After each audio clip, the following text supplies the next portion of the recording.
ಪುಟ್ಟಿ ಇಲ್ಲಿ ನೋಡು. ಹಾಯ್ ಎಲ್ರಿಗೂ ನಮಸ್ಕಾರ. ಎಲ್ಲರೂ ಹೇಗಿದ್ದೀರಾ? ಎಲ್ಲರೂ ಚೆನ್ನಾಗಿದ್ದೀರಾ ಅಂತ ಭಾವಿಸ್ತೀನಿ. ನಾನು ಕೂಡ ತುಂಬಾ ಚೆನ್ನಾಗಿದ್ದೀನಿ ಫ್ರೆಂಡ್ಸ್. ಇದು ಮಂಗಳವಾರ ಮಂಗಳವಾರ ದಿನದ ವ್ಲಾಗು. ಬೆಳಗ್ಗೆನೇ ಎದ್ದು ನಾನು ಮಾಮೂಲಿ ಬಾಗಿಲು ತೊಳೆದು ರಂಗೋಲಿ ಹಾಕ್ತಾಯಿದ್ದೀನಿ. ನನಗೆ ತುಂಬ ಜನ ಕಮೆಂಟ್ ಮಾಡಿದ್ರಿ, ನನ್ನ ಹಳೆ ವೀಡಿಯೋಗಳು ಕಮೆಂಟ್ ಮಾಡಿದ್ದೀರಾ. ಆಲ್ಮೋಸ್ಟ್ ಒಂದು 6 ಮಂತ್ಸ್ 7 ಮಂತ್ಸ್ ಬ್ಯಾಕ್ ವೀಡಿಯೋಗಳಿಗೆ ಹೊಸ ಸಬ್ಸ್ಕ್ರೈಬರ್ಗಳಿರ್ತಾರಲ್ಲ, ಅವರು ನೋಡಿರೋದಿಲ್ಲ ಅಲ್ಲ ಅವ್ರುಗಳು. ಸಿಸ್ಟರ್ ರಂಗೋಲಿ ನಿಜವಾಗ್ಲೂ ನೀವೇನ ಹಾಕೋದು ಅಂತ ಕೆಲವರು. ಆಮೇಲೆ ಸಿಸ್ಟರ್ ಈಸಿಯಾಗಿರೋ ರಂಗೋಲಿ ತೋರಿಸ್ಕೊಡಿ, ಕ್ವಿಕ್ಕಾಗಿ ಬಿಡಬೇಕು ಮತ್ತು ಈಸಿ ಇರಬೇಕು, ಆ ಥರ ತೋರಿಸ್ಕೊಡಿ ಅಂತ ಕೆಲವರು. ಮತ್ತು ನೀವು ಯಾಕೆ ಯಾವಾಗಲೂ ಈ ಥರ ಎಳೆ ರಂಗೋಲಿನೇ ಬಿಡ್ತೀರಾ ಅಂತ ಎಲ್ಲ ಕೇಳಿದ್ದಾರೆ. ನನಗೆ ಈ ಥರ ಎಳೆ ರಂಗೋಲಿ ಅಂದರೆ ತುಂಬ ಇಷ್ಟ. ಏನೋ ಗೊತ್ತಿಲ್ಲ ನನಗೆ, ಅದು ನೋಡೋಕ್ಕೂ ತುಂಬ ಚೆನ್ನಾಗಿ ಕಾಣುತ್ತೆ, ಒಂಥರ ಲಕ್ಷಣವಾಗಿ ಕಾಣಿಸುತ್ತೆ. ಆ್ಯಂಡ್ ನಂಗೆ ಇಷ್ಟ. ಮತ್ತು ಬೇಗ ರಂಗೋಲಿ ಹಾಕ್ಬಿಡ್ಬೋದು. ಇದು ಒಂದು 5 ನಿಮಿಷನೂ ಬೇಕಾಗಿಲ್ಲ, ಅಷ್ಟು ಬೇಗ ರಂಗೋಲಿ ಹಾಕ್ಬೋದು. ಅದಕ್ಕೋಸ್ಕರ ಜಾಸ್ತಿ ಇದೆ ಪ್ರಿಫರ್ ಮಾಡ್ತೀನಿ ನಾನು ಈ ಥರ ರಂಗೋಲಿ. ನೋಡಿ ಎಷ್ಟು ಚೆನ್ನಾಗಿ ಕಾಣಿಸ್ತಿದೆ ಅಂತ. ಪಾಪು ಕೈ ಬಿಡಲ್ಲ ಅಲ್ವಾ, ಅವಳನ್ನ ಎತ್ಕೊಂಡು ನಾನು ದೊಡ್ಡ ರಂಗೋಲಿ ಎಲ್ಲ ಹಾಕೋಕ್ಕಾಗಲ್ಲ. ಅದಕ್ಕೆ ಪುಟ್ಟ ರಂಗೋಲಿಗಳು ಹಾಕ್ಬಿಡ್ತೀನಿ. ಹಾಗೆ ನಮಗೂ ಕೂಡ ಈ ಥರ ಈಸಿಯಾಗಿರೋ ರಂಗೋಲಿಗಳನ್ನ ತೋರಿಸ್ಕೊಡಿ ವಿಡಿಯೋದಲ್ಲಿ ಅಂತ ತುಂಬ ಜನ ಕೇಳಿದ್ದೀರಾ. ನಾನು ಟ್ರೈ ಮಾಡ್ತಾಯಿದ್ದೀನಿ, ಬಟ್ ಆಗ್ತಾಯಿಲ್ಲ. ನೋಡ್ತೀನಿ ಸಾಧ್ಯ ಆದರೆ ಮುಂದಿನ ದಿನಗಳಲ್ಲಿ ಈ ಥರದ್ದು ಪುಟ್ಟ ರಂಗೋಲಿಗಳು ನಾನು ತೋರಿಸ್ಕೊಡ್ತೀನಿ ನಿಮಗೆ. ಈಸಿಯಾಗಿ ಕ್ವಿಕ್ಕಾಗಿ ಬಿಡೋವಂಥ ರಂಗೋಲಿಗಳನ್ನ ತೋರಿಸ್ಕೊಡ್ತೀನಿ. ರಂಗೋಲಿ ಬಿಟ್ಟು ಒಳಗಡೆ ಬಂದೆ. ಇವಾಗ ಅಡುಗೆ ಅಂದರೆ ಬ್ರೇಕ್ಫಾಸ್ಟ್ ರೆಡಿ ಮಾಡಬೇಕಲ್ವಾ. ಇನ್ನೂ ಎಲ್ಲ ಮಲ್ಕೊಂಡಿದ್ರು, ನನ್ನ ಮಗಳು ಹಸ್ಬೆಂಡ್ ಎಲ್ಲ ಮಲಗಿದ್ರು. ಸೊ ನಾನು ತಿಂಡಿ ರೆಡಿ ಮಾಡೋಣ ಅಂದ್ಕೊಂಡು ಬಂದೆ. ಹಾಗೆ ರಾತ್ರಿ ಹಾಲು ಕಾಯಿಸಿದ್ದೆ. ಇದನ್ನು ಫ್ರಿಡ್ಜಿಗೆ ಎತ್ತಿಡೋದು ಮರ್ತ್ಕೊಂಡ್ಬಿಟ್ಟೆ. ಎತ್ತಿಟ್ಟಿದ್ರೆ ಕೆನೆ ಇನ್ನೂ ದಪ್ಪ ಬರ್ತಿತ್ತೇನೋ. ಸೊ ಆದರೂ ಪರವಾಗಿಲ್ಲ, ಕೆನೆ ಬಂದಿತ್ತು. ಸೊ ಕೆನೆನ ಸಪ್ರೇಟ್ ಬೇರೆ ಪಾತ್ರೆಗೆ ಎತ್ತಿಟ್ಕೊಂಡು ನಾನು ಸ್ಟೋರ್ ಮಾಡಿಡ್ತೀನಲ್ಲ ಕೆನೆನ, ಅದಕ್ಕೆ ಎತ್ತಿಟ್ಟೆ. ಮೊಸರು ಮಾಡ್ಕೊಳ್ಳೋ ಅಂದರೆ ಬೆಣ್ಣೆ ಮಾಡ್ಕೊಳಕ್ಕಾಗತ್ತೆ ಅಂತ ಕೆನೆ ಎತ್ತಿಟ್ಬಿಟ್ಟು ನಾನು ನಾರ್ಮಲಾಗಿ ವಾಟರ್ ಕುಡಿತೀನಲ್ಲ, ವಾಟರನ್ನ ಕುಡಿತಾಯಿದ್ದೀನಿ. ಇವತ್ತು ಜಸ್ಟ್ ಪ್ಲೇನ್ ವಾಟರ್ ಕುಡಿತಾಯಿದ್ದೀನಿ. ಲೆಮನ್ ಹನಿ ಏನೂ ಹಾಕ್ಕೊಂಡಿಲ್ಲ, ಎಲ್ಲ ಖಾಲಿಯಾಗಿ. ಹನಿ ಇತ್ತು, ಲೆಮನ್ ಖಾಲಿಯಾಗಿತ್ತು. ಸೊ ಜಸ್ಟ್ ಪ್ಲೇನ್ ವಾಟರೇ ಕುಡಿಬೇಕನ್ನಿಸ್ತು, ಕುಡಿತಾಯಿದ್ದೀನಿ. ಆ್ಯಂಡ್ ಇವತ್ತು ಡಿಟಾಕ್ಸ್ ಡ್ರಿಂಕ್ ಕೂಡ ಯಾವುದೇ ಡಿಟಾಕ್ಸ್ ಡ್ರಿಂಕ್ ಮಾಡಲಿಲ್ಲ. ಇದಿತ್ತು, ಒಂದೆಲಗ ಸೊಪ್ಪಿತ್ತು, ಮಾಡ್ಕೊಂಡಿದ್ರೆ ಮಾಡ್ಬೋದಿತ್ತು, ಬಟ್ ಟೈಮ್ ಆಗ್ತಿತ್ತು. ನನ್ನ ಮಗನಿಗೆ ಸ್ಕೂಲು ಲೇಟಾಗಿಬಿಡುತ್ತೆ, ತಿಂಡಿ ರೆಡಿ ಮಾಡಬೇಕಿತ್ತು, ಅದಕ್ಕೆ ಮಾಡಲಿಲ್ಲ. ಇವಾಗ ತಿಂಡಿಗೆ ಏನು ಮಾಡ್ತಿದ್ದೀನಿ ಅಂದರೆ ಹೆಸ್ರು ಕಾಳು ದೋಸೆ ಮಾಡ್ತಿದ್ದೀನಿ. ಹೆಸ್ರು ಕಾಳು ದೋಸೆ ಅಂತ ಹೇಳ್ಬೋದು, ಮಲ್ಟಿಗ್ರೇನ್ ದೋಸೆ ಏನು ಬೇಕಾದ್ರೂ ಹೇಳ್ಬೋದು. ನಾನು ಹಿಂದಿನ ವೀಡಿಯೋದಲ್ಲೇ ನೋಡಿರ್ತೀರ ನೀವು, ಹಿಂದಿನ ವ್ಲಾಗಲ್ಲಿ ನೆನೆಸಿದ್ದೆ. 1 ಕಪ್ ಅಕ್ಕಿ, ಹೆಸ್ರು ಕಾಳು, ಮೆಂತ್ಯ, ಇದೆಲ್ಲ ನೆನೆಸಿದ್ನಲ್ಲ, ಉದ್ದಿನಬೇಳೆ ಎಲ್ಲ. ಅದ್ರ ಜೊತೆಗೆ ಒಂದು ಸ್ವಲ್ಪ ಅಗಸೆ ಬೀಜ ಹಾಕ್ಕೊಂಡೆ, ಒಂದು 3 ಸ್ಪೂನಷ್ಟು ಫ್ಲ್ಯಾಕ್ಸ್ ಸೀಡ್ ಹಾಕ್ಕೊಂಡೆ. ಆಮೇಲೆ 1 ಹಸಿಮೆಣ್ಸಿಕಾಯಿ, 1 ಇಂಚು ಶುಂಠಿ, ಕೊತ್ತಂಬರಿ ಸೊಪ್ಪು, ಜೀರಿಗೆ, ಉಪ್ಪು ಇಷ್ಟನ್ನು ಹಾಕಿ ನುಣ್ಣಗೆ ರುಬ್ಕೊಳ್ತಾ ಇದ್ದೀನಿ. ತುಂಬ ಚೆನ್ನಾಗಿರುತ್ತೆ. ಹಾಗೆ ತುಂಬ ಹೆಲ್ದಿ ಕೂಡ ಇದು. ಮಕ್ಕಳಿಗೆ ದೊಡ್ಡವರು ಯಾರು ಬೇಕಾದ್ರೂ ತಿನ್ಬೋದು. ತುಂಬ ಹೆಲ್ದಿ, ಪ್ರೋಟೀನ್ ರಿಚ್ ದೋಸೆ ಅಂತಲೇ ಹೇಳ್ಬೋದು. ನಾನು ಕಡಲೆ ಬೀಜ ಕೂಡ ಹಾಕಿದ್ದೀನಿ ಇದಕ್ಕೆ. ಇವಾಗ ಒಂದ್ಸಲ ಎಲ್ಲ ಚೆನ್ನಾಗಿ ಹಿಟ್ಟೆಲ್ಲ ಚೆನ್ನಾಗಿ ಮಿಕ್ಸ್ ಮಾಡ್ಕೊಳ್ತಾ ಇದ್ದೀನಿ. ಇನ್ಸ್ಟಂಟಾಗಿ ಮಾಡ್ಕೊಬೋದು ದೋಸೆ ಇದು. ನಿನ್ನೆ ನೈಟ್ ನೆನೆಸಿದ್ದೆ ನಾನು, ಬೆಳಗ್ಗೆ ಅಷ್ಟರಲ್ಲಿ ನೆಂತಿತ್ತು. ದೋಸೆ ಹಾಕಿದಾಗ ತುಂಬ ಚೆನ್ನಾಗಿ ಬರುತ್ತೆ. ಆ್ಯಂಡ್ ನಮ್ಮ ಮನೆಯಲ್ಲಿ ನನ್ನ ಮಗನಿಗೆ ದೋಸೆ ಅಂದರೆ ಸಿಕ್ಕಾಬಟ್ಟೆ ಇಷ್ಟ. ಅವನಿಗೆ ಅಕ್ಕಿ ದೋಸೆ ಮಾಡಿಕೊಟ್ರು ತಿಂತಾನೆ, ಈ ಥರ ಪ್ರೋಟೀನ್ ದೋಸೆ, ರಾಗಿ ದೋಸೆ, ಗೋಧಿ ದೋಸೆ ಯಾವ್ದು ಮಾಡಿಕೊಟ್ರು ಇಷ್ಟಪಟ್ಟು ತಿಂತಾನೆ. 3 ಟೈಮ್ ಬೇಕಾದ್ರೂ ತಿಂತಾನೆ ದೋಸೆನ. ಅವನಿಗೆ ಸ್ಕೂಲಿಗೆ ದೋಸೆನೇ ಹಾಕೋಣ ಅಂದ್ಬಿಟ್ಟು ಇವತ್ತು ಅವನಿಗೆ ಬೇರೆ ಏನೂ ಮಾಡೋಕ್ಕಾಗಲಿಲ್ಲ. ಸೊ ಪಲ್ಯ ಏನೂ ಮಾಡೋಕ್ಕಾಗಲಿಲ್ಲ. ದೋಸೆ ಜೊತೆಗೆ ಮಯೋನೀಸ್ ಇರುತ್ತಲ್ಲ, ಮಯೋನೀಸ್ ಹಾಕಿ ರೋಲ್ ಮಾಡಿಬಿಟ್ಟು ಕೊಟ್ಟಿದ್ದೀನಿ. ಹಾಗೆ ಇನ್ನೊಂದು ಬಾಕ್ಸಿಗೆ ಅಂಟುಂಡೆ ಮಾಡಿದ್ನಲ್ಲ, ಅಂಟುಂಡೆನ ಹಾಕಿದ್ದೀನಿ. ಅವನಿಗೆ ಅದು ಕೂಡ ತುಂಬ ಇಷ್ಟ, ತಿಂತಾನೆ. ಕೊಟ್ಟು ಕಳಿಸ್ದೆ ಅವನಿಗೆ ಸ್ಕೂಲಿಗೆ. ನನ್ನ ಹಸ್ಬೆಂಡ್ ಕರ್ಕೊಂಡೋಗಿ ಅವನ್ನ ಬಿಟ್ಬಿಟ್ಟು ಅವರು ಕೂಡ ಬಂದು ತಿಂಡಿ ತಿಂದು ಡ್ಯೂಟಿಗೆ ಹೊರಟರು. ಅದಾದಮೇಲೆ ನಾನು ಪಾಪುಗೆ ಸ್ನಾನ ಮಾಡು, ಬೆಳಗ್ಗೆ ಎದ್ದ ತಕ್ಷಣ ಮೋಷನ್ ಎಲ್ಲ ಮಾಡ್ಕೊಂಡಿರ್ತಾಳೆ, ಡೈಪರ್ ಎಲ್ಲ ಚೇಂಜ್ ಮಾಡೋದಿರುತ್ತಲ್ವ. ಸೊ ಅವಳಿಗೆ ಸ್ನಾನ ಮಾಡಿಸ್ಕೊಂಡು ಕರ್ಕೊಂಡು ಬಂದೆ. ಜಸ್ಟ್ ಮೈ ಸ್ನಾನ ಮಾಡಿಸ್ಕೊಂಡು ಕರ್ಕೊಬಂದಿದ್ದೀನಿ. ಕರ್ಕೊಂಡು ಬಂದು ಅವಳಿಗೆ ರೆಡಿ ಮಾಡ್ತಾಯಿದ್ದೀನಿ.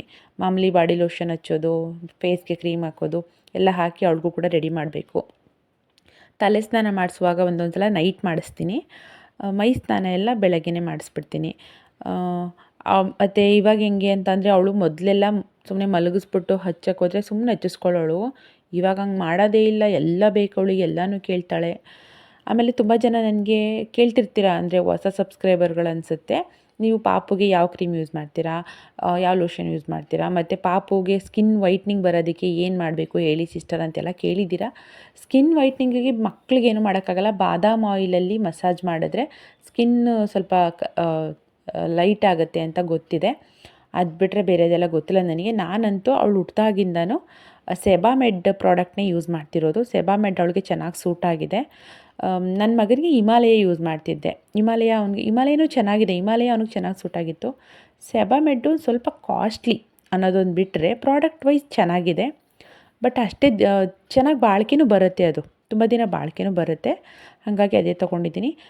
ಹಿಂಗಿದ್ರು ಸ್ನಾನ ಎಲ್ಲ ಮಾಡಿಸಾಗಿತ್ತಲ್ಲ ಅವಳಿಗೆ. ಸೊ D3 ಡ್ರಾಪ್ಸು 1 ಇಯರ್ ತನಕ ಹಾಕಕ್ಕೆ ಹೇಳಿದಾರಲ್ಲ, ಸೊ ಅವಳಿಗೆ D3 ಡ್ರಾಪ್ಸ್ ಹಾಕಿಸ್ಬಿಟ್ಟು ರೆಡಿ ಮಾಡಿಸಿ ಕರ್ಕೊಂಡು ಬಂದೆ.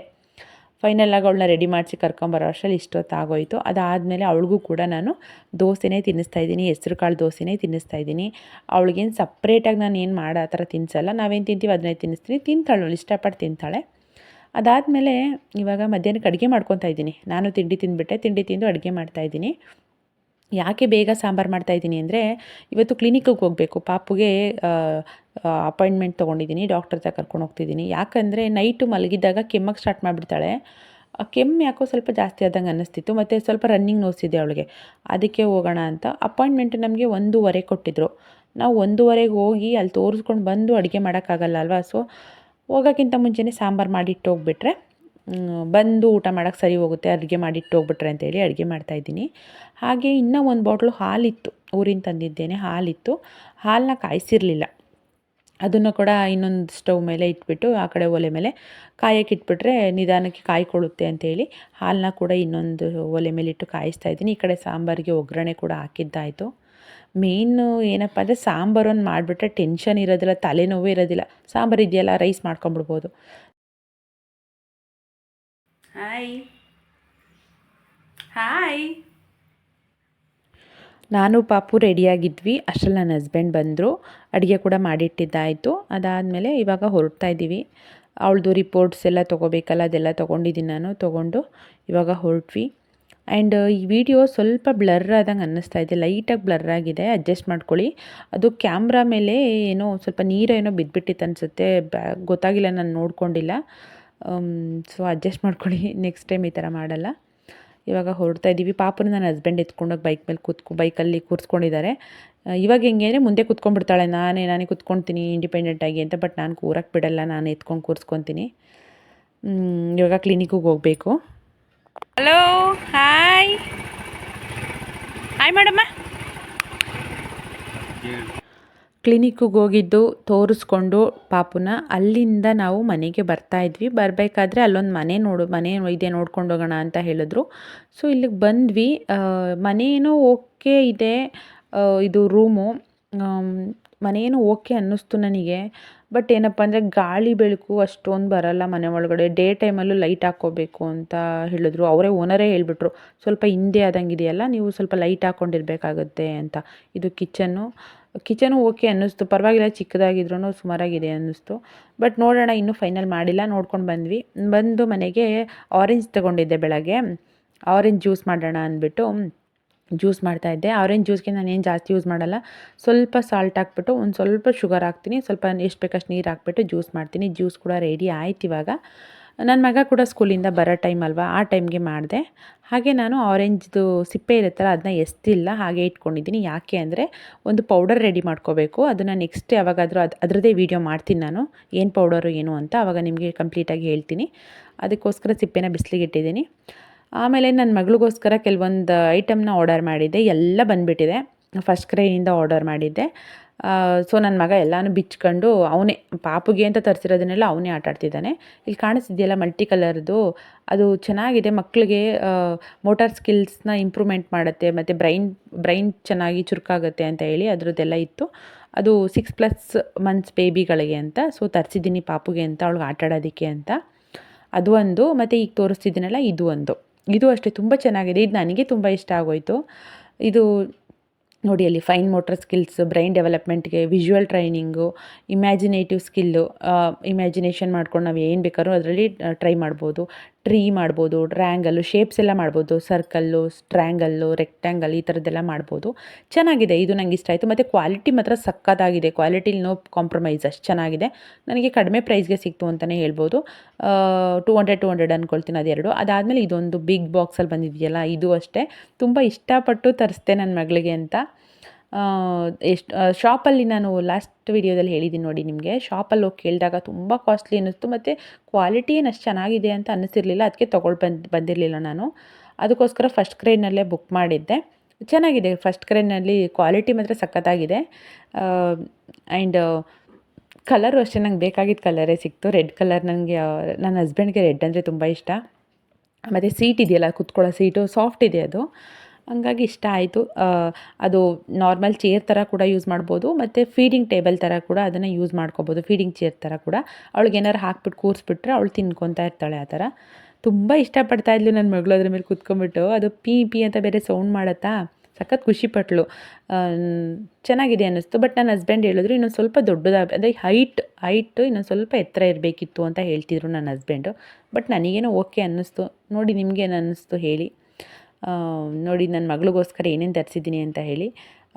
ಮನೇಲಿ ಈ ಥರ ಮಕ್ಳುಗಳಿಗೆ ಪುಟ್ಟ ಮಕ್ಕಳಿದ್ರೆ ಏನೇನಾದರೂ ತರಿಸ್ಬೇಕಂತಲೇ ಅನ್ನಿಸ್ತಾ ಇರುತ್ತೆ. ನನಗಂತೂ ಅದು ನನ್ನ ಮಗಳಿಗೋಸ್ಕರ ನಾನು ಏನು ಬೇಕಾದ್ರೂ ಮಾಡೋಕ್ಕೆ ರೆಡಿ. ಸಂಜೆ ಆಯಿತು, ಟೀ ಮಾಡ್ತಾಯಿದ್ದೆ. ಇವತ್ತು ಶುಂಠಿ ಟೀ ಮಾಡ್ತಾಯಿದ್ದೀನಿ. ನನ್ನ ಹಸ್ಬೆಂಡು ಹೊರಗಡೆ ಹೋಗಬೇಕು, ಕೆಲಸ ಇದೆ ನನಗೆ ಅಂತ ಹೇಳಿದ್ರು. ಸರಿ ಅಂತೇಳಿ ಅವ್ರಿಗೆ ಟೀ ಮಾಡಿಕೊಡ್ತೀನಿ ಅಂತೇಳಿ ಟೀ ಮಾಡೋಕ್ಕೆ ಅಂತ ಇಟ್ಬಿಟ್ಟು ಆ ಟೈಮಲ್ಲಿ ಪಾತ್ರೆ ತೊಳೆದ್ಬಿಡೋಣ ಅಂತೇಳಿ ಪಾತ್ರೆ ತೊಳ್ಕೊತಾ ಇದ್ದೀನಿ. ಯಾಕಂದರೆ ಅವ್ರು ಹೋದ್ಮೇಲೆ ಇನ್ನು ಅವ್ರು ಬರೋದೇ ಲೇಟ್ ಆಗುತ್ತೆ. 9 ಗಂಟೆ 9:15 ಈ ಥರ ಆಗಿಬಿಡುತ್ತೆ. ಪಾಪು ಕೈ ಬಿಡಲ್ಲ, ನಾನು ಪಾತ್ರೆ ತೊಳೆಯೋಕ್ಕಾಗಲ್ಲ. ಇನ್ನು ನೈಟ್ 9 ಗಂಟೆ ಮೇಲೆ ನಂಗೆ ಕೆಲಸ ಮಾಡೋದಂದ್ರೇ ಬೇಜಾರು. ಯಾರು ಅಷ್ಟೊತ್ತಲ್ಲಿ ಕೆಲಸ ಮಾಡ್ತಾರೆ ಮಲಗೋ ಟೈಮಲ್ಲಿ ಅಂತ ಅನಿಸುತ್ತೆ. ಹಂಗಾಗಿ ಪಾತ್ರೆ ತೊಳೆದಿಟ್ಬಿಡೋಣ ಅಂತ ಟೀ ಮಾಡ್ತಾ ಪಾತ್ರೆ ಎಲ್ಲ ತೊಳ್ಕೊಂಡು ಹಾಗೆ ಸ್ಲ್ಯಾಬೆಲ್ಲ ಒರೆಸಿ ಕ್ಲೀನ್ ಮಾಡ್ಕೊಂಬಿಟ್ಟೆ. ಶುಂಠಿ ಟೀ ಚೆನ್ನಾಗಿರುತ್ತೆ, ಒಂಥರ ರಿಫ್ರೆಶ್ ಅಂತ ಅನಿಸುತ್ತೆ. ಶುಂಠಿ ಟೀ ಕುಡಿದಾಗ ಮೈಂಡ್ ರಿಫ್ರೆಶ್ ಅನಿಸುತ್ತೆ. ಹಾಗೆ ಬರ್ತಾ ಈಗ ದ್ರಾಕ್ಷಿ ಸೀಸನ್ ಸ್ಟಾರ್ಟ್ ಆಗಿದೆಯಲ್ಲ, ದ್ರಾಕ್ಷಿ ತೊಗೊಂಡು ಬಂದಿದ್ದು ಸೀಡ್ಲೆಸ್ಸು, ಚೆನ್ನಾಗಿತ್ತು. ನನ್ನ ಮಗ ಹಾಗೆ ತಿನ್ನೋಕ್ಕೆ ಅಂತ ಇದು ಮಾಡ್ತಿದ್ದ. ನಾನು ಯಾವಾಗಲೂ ಉಗುರು ಬೆಚ್ಚಗಿರೋ ನೀರಲ್ಲಿ ಸ್ವಲ್ಪ ಸಾಲ್ಟ್ ಹಾಕಿ ನೆನೆಸಿಟ್ಬಿಟ್ಟು ಆಮೇಲೆ ಅದನ್ನ ವಾಶ್ ಮಾಡಿಬಿಟ್ಟು ತಿನ್ನೋದು ನಾವು. ಡೈರೆಕ್ಟಾಗಿ ಹಾಗೆ ಕೊಡೋಲ್ಲ, ಯಾಕಂದರೆ ತುಂಬ ಮೆಡಿಸನ್ ಯೂಸ್ ಮಾಡಿರ್ತಾರೆ ದ್ರಾಕ್ಷಿಗೆ ಅಂತ. ಆ ದ್ರಾಕ್ಷಿ ತಿಂತಾಯಿದ್ವಿ. ನನ್ನ ಹಸ್ಬೆಂಡ್ ಹೊರಗಡೆ ಹೋದ್ರು. ಅಷ್ಟರಲ್ಲಿ ಚುರುಮುರಿ ಮನೆ ಹತ್ರನೇ ಬರ್ತಾರೆ ಮಾರ್ಕೊಂಡು. ನನ್ನ ಮಗ ಫುಲ್ ಹಠ ಮಾಡೋಕ್ಕೆ ತೊಗೊಂಬಿಟ್ಟ, ನನಗೆ ಚುರುಮುರಿ ಬೇಕಮ್ಮ, ಚುರುಮುರಿ ಬೇಕಂತ. ಸರಿನಪ್ಪ ಆಯಿತು, ಮನೇಲೇ ಮಾಡಿಕೊಡ್ತೀನಿ ಇರು ಅಂತ ಅಂದೆ. ಕೇಳಲಿಲ್ಲ. ನಾವು ಮನೇಲಿ ಎಷ್ಟೇ ಟೇಸ್ಟಿಯಾಗಿ ಎಷ್ಟೇ ಹೆಲ್ದಿಯಾಗಿ ಮಾಡಿಕೊಟ್ರು ಮಕ್ಕಳಿಗೆ ಹೊರಗಡೆ ತಿನ್ನೋದೇ ಇಷ್ಟ ಆಗಿಬಿಡುತ್ತೆ. ಇಲ್ಲ ನನಗೆ ಅಂಕಲ್ ಹತ್ರನೇ ಮಾಡಿಸ್ಕೊತೀನಿ ನಾನು ಚುರುಮುರಿನ ಅಂತ ಹೇಳಿ. ಈ ಅಂಕಲ್ ಹೆಚ್ಚು ಕಮ್ಮಿ ಒಂದು 20-25 ವರ್ಷದಿಂದ ಮಾಡ್ತಿದ್ದಾರಂತೆ. ಇದೇ ಏರಿಯಾದವರು, ನಮ್ಮ ಏರಿಯಾದವರೇ. ಮನೆಗೆ ಹೋಗ್ತಿರ್ತಾರಲ್ಲ ಆ ಟೈಮಲ್ಲಿ. ಸೊ ಅವ್ನಿಗೆ ಚುರುಮುರಿ ಕೊಡಿಸ್ದೆ. ನನ್ನ ಹಸ್ಬೆಂಡ್ ಏನು ಮಾಡಿದ್ರು, ಚುರುಮುರಿ ತೊಗೊಂಡು ನಾವು ತಿಂತಾಯಿದ್ವಿ. ನನ್ನ ಹಸ್ಬೆಂಡ್ ಚಿಕನ್ ತಗೊಂಡು ಬಂದರು. ತುಂಬ ದಿನ ಆಗಿತ್ತು ಚಿಕನ್ ಮಾಡಿರಲಿಲ್ವಲ್ಲ ಅಂತ. ಸೊ ಗ್ರೇವಿ ಮಾಡೋಕ್ಕೆ ಲೇಟಾಗಿಬಿಟ್ಟಿತ್ತು. ಸಾಂಬಾರು ಇತ್ತಲ್ಲ ಮಧ್ಯಾಹ್ನ ಮಾಡಿರೋದು, ಅದಕ್ಕೆ ನಾನೇನು ಮಾಡಿದೆ ಅಂದರೆ ಕಬಾಬ್ ಹಾಕ್ಬಿಡ್ತೀನಿ ಅಂತ ಹೇಳಿ ಕಬಾಬ್ ಕಲಿಸ್ಬಿಟ್ಟು ಕಬಾಬ್ ಹಾಕಿದೆ. ಹಾಗೆ ಹಾಲು ಮಧ್ಯಾಹ್ನ ಕಾಯಿಸಿರೋದಿತ್ತಲ್ಲ, ಅದೇ ಹಾಲನ್ನ ಇನ್ನೂ ಒಂದು ಸಲ ಕಾಯಿಸಿಟ್ಬಿಟ್ಟೆ. ಇವಾಗ ಊಟ ಮಾಡ್ತಾಯಿದ್ದೀವಿ. ಆ್ಯಂಡ್ ಇವತ್ತಿನ ವ್ಲಾಗ್ ಕೂಡ ಇಷ್ಟೇ, ಇಲ್ಲಿಗೆ ಎಂಡ್ ಮಾಡ್ತೀನಿ. ನಾನು ನಿಮಗೆಲ್ಲ ನೆಕ್ಸ್ಟ್ ವ್ಲಾಗಲ್ಲಿ ಸಿಗ್ತೀನಿ. ಅಲ್ಲಿ ತನಕ ಎಲ್ರಿಗೂ ಬಾಯ್.